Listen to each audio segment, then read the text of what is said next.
Hey everyone, welcome back. Today we're going to take a look at a rifle, more specifically an AK. I guess I really haven't talked tactical rifles here as of yet on the channel. Not because I don't like them, it's just because they're not really my first choice. I honestly like the sport shooting and the fun aspect of firearms, even though, we do have to think about certain potential outcomes that we might need these tactical firearms for. And, in between ARs and AKs, I believe everyone should have at least one in the home. They're nothing to be afraid of. Just because they're all clad in black paint and, they might shoot a little faster than your bolt action does not mean you should fear them. But, as I said, we're going to talk about an AK, and more specifically an Arsenal built AK. This is the SLR 106FR, chambered not in 7.62 but in 5.56 223. Now I know that some people don't like that. I've heard a lot of people that say, well, it's not an AK if it's chambered in 5.56. I don't know, it looks an awful lot like an AK. Anyway, I can understand the purist in people. I've had this conversation with myself over certain other firearms, like, why would I want a 1911 chambered in 22 or 9mm?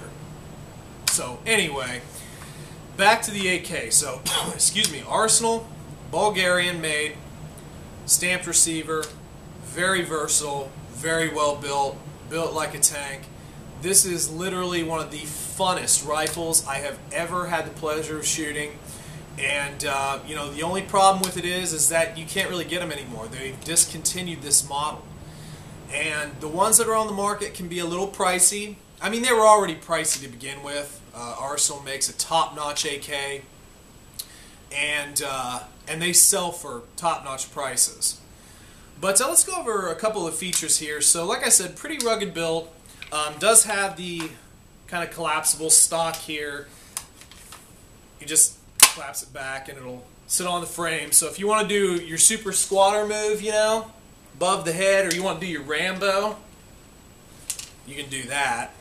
But does have a little release button here on the side or on the end, and you just snap it back there and away you go. The stock, for me, being an average size male, is really nice. It's long enough. For a taller gentleman or lady, you might think to yourself you might need a little bit more.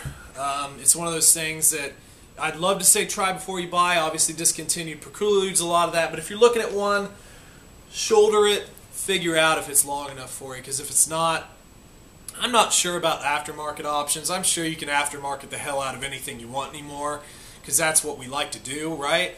But, I like this configuration pretty well. Now, inside the buttstock, they do house a little cleaning kit, and inside, if I can pop it open here, you have, like your bristle brush and a couple of cleaning tools. I put a little wad of sandpaper in there. It's helpful, trust me. And then you just stick it back in there, and you have a cleaning kit. Also integrated is the cleaning rod right here. Now, in order to get this out, you would have to take off the impressive muzzle brake.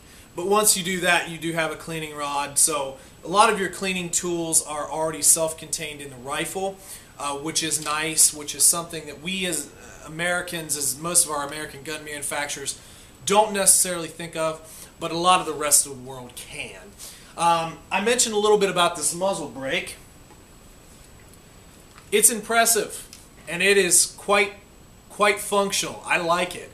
It's a little loud. It does shoot a little bit of fire, from time to time, but it's neat. It's a great muzzle brake. I actually, for a stock deal on a rifle, I think that's quite nice.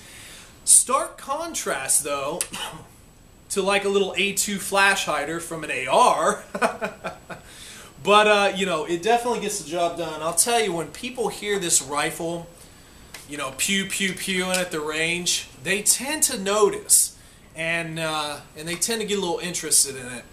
So it's definitely one of those attention grabbers, although, you know, I tend to shoot out where I don't have to shoot with a bunch of people, because unfortunately there's some idiots out there, some range warriors, so to speak. But anyway, yeah, nice muzzle brake there. The sights, we do have an adjustable back sight here, and we have our front sight. Sight picture is really not all that bad. It's what I would categorize as like a military sort of sight, and the reason I say that is it's not super high profile, it's not super refined, but it really does get the job done. Now, one of the, I guess you could call it a con of the rifle, for me it's not, but I'll explain that. There's really not a great place to mount any sort of like red dot or scope on here. Smooth. There's some aftermarket options that I've seen that you can do with that, but to my point, I like iron sights, and this rifle is so remarkably accurate. And I don't say that often because, you know, accuracy is really in the hands of the person shooting. But this thing is just on. It's on target, and I don't feel the need for a red dot for this thing. Also, because we're talking about a chambering 5.56, this rifle does not move. You know, sometimes that 7.62 round, you're getting some rise and so forth when you're firing it. This one stays really nice and stationary, not much if any rise. Adding on to that, we do have a nice hammer forged barrel, which, you know, chrome lined as well, chrome lined hammer forged barrel, which is adding a little bit of weight, but also going to really increase your longevity of this firearm. You know, you'll you'll see, you know, say like I have an AR with a stainless steel barrel. Is that barrel potentially more inherently accurate? Possibly. Is this because, you know, chrome lining does cut down a little bit on that factor, but this thing is going to truck longer than that stainless steel barrel. And that's, you know, that's just the way it's made. The cold hammer forging process is what they use for machine gun steel. You know, we're talking about, you know, 40, 50,000 rounds. It's quite a barrel, especially, and that is what is adding to the sort of the aura, the mystique, and the price of said AK. Operation is a breeze. Obviously, AKs are pretty simple. We do have a little flip-up safety there. You know, you can still sort of manipulate your bolt, just not all the way. Obviously, it does disengage the trigger. The trigger is a 2-stage. It's awesome. It really is awesome. It's got a nice little curve to it, so it's got a nice contour for the finger to get in there.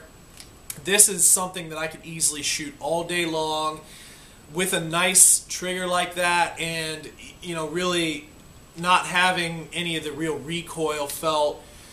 This is something that you could really plow through rounds in a quick time period, and you realize, wow, I've shot a lot. So that's something to consider there. But the trigger is fantastic. The grip is nice for me. It's very thin. So if you have larger hands, it might be something to think about a different grip, because it is quite thin. It does have some checkering here on the side, not on the front. But, you know, it's a nice grip. It really works for me. This rifle just really works for me. Now, I do want to talk about one thing that a couple things that I'm not a huge fan, and this is really AKs, not really so much piling onto this rifle, but more the AKs. Let's talk about mags real quick. This is AKs and this specific one. First, these are proprietary, okay? I've seen some people modify, like say a Tapco to fit in here, but would I rely on that as much as the real ones? No, I wouldn't. I would tend to carry these.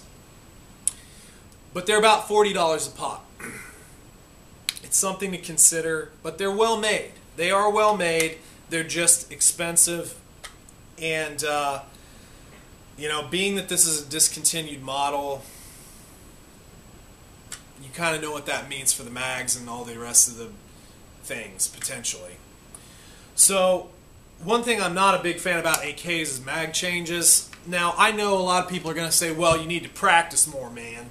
But when I can get an AR and I can just shove my mag inside without any further thought, that's kind of neat. An AK, you know, you kind of got to, we have a little crook here. So we want to hook it in and up. When I first got this rifle, I had a couple times in the beginning where I wasn't completely hooking it in. So I was getting it stuck, and you kind of got to beat on it to get it out. It's something that a new shooter to an AK probably will make the mistake of. But, you know, if you get it down, you know, you really just need to hook it in. It's in comparison to an AR, it's not as quick a mag change. Just saying. Practice all you want. I'm pretty sure that I can go faster on an AR than an AK. But that's not necessarily a knock on this. It's just the design of an AK. Bolt is operated from the right side. Big long stroke there. Does not lock open on the last round. So let's take you through a scenario. So I'm shooting at bad guys, and I'm going at them. Click, you know, I'm out of rounds. I drop my mag. I get another mag. I hook it in there. Now I have to charge it, right? Well, there's really two ways to do this. So one, which is what most people do, they reach over, and they grab and they go. That does interrupt your line of sight. You know, some people might say differently, but when your arm is going through your sight, I mean, yes, you can lift it up and over, but it will interrupt your line of sight because you are moving this gun. You've lost now, you're offhand. So, unless you're like a Brock Lesnar bodybuilder dude, no, I don't want to be that general. I know that people can steady these a lot better, but it is still an interruption. Or, you know, you keep your offhand on there, but then you take your trigger hand off. So you've lost contact with the trigger. I know we're talking about seconds, but sometimes seconds do count. So it's something that I would just consider when you're thinking AK or AR, but really that's not this video. That'll be down the road. But the bolt action is nice and smooth, and there's really no problems there. So take that out, and we'll open it up just a little bit. So we do have this button here at the back, and if you just depress that, you can pop off the cover, and then we have our internals. I'm not going to break it down. That's not really what I'm looking for here, but you can see any AK video. They are remarkably simple to break down. The parts are all very well made. The AK model has been, surviving for a very long time for very good reasons. It's a good model. It's a good model to have. But, let's face it, sometimes we get kind of stuck on the versatility of the rifle, and we're not really thinking as much about the, geez, now I'm having trouble putting that on. We're not really thinking about the evolution of the rifle. AKs really haven't evolved all that much over time, and whereas I'm extremely proud to own this, there are some things that would keep me from having this as like my primary rifle if it does hit the fan. But I will say this, man, it's a well-built rifle. Every part is just built like a tank. I love the hammer forged barrel. I love the muzzle brake for what it does. I love the integrated cleaning kit. I love the trigger. It's just rugged. This is the Glock of rifles. It will just keep running no matter what, and it's hellaciously fun to play with. Take this out to the range, boys and girls, and you might not want to. You might want to take a lot of ammunition, or you might not want to leave. But it's a great rifle. So that's the AK. From Arsenal, the SLR 106 FR, chambered in 5.56. I hope you enjoyed the video. I know I enjoyed showing it off because, like I said, I'm really proud that I still have that thing. It's a great rifle. But I'd like to thank you all for showing up and viewing and subscribing to the channel and liking and commenting. I encourage you all to continue to do that. I do enjoy answering questions and responding to comments. I've gotten a lot of really nice people on the channel so far. And yeah, just continue to do it because I appreciate everyone who stops by. Like I said, this is just a hobby for me, just kind of sitting down in the basement, you know, next to the workbench / reloading table, and just talking to y'all when I can. So y'all have a great day, and thanks for stopping by. See you.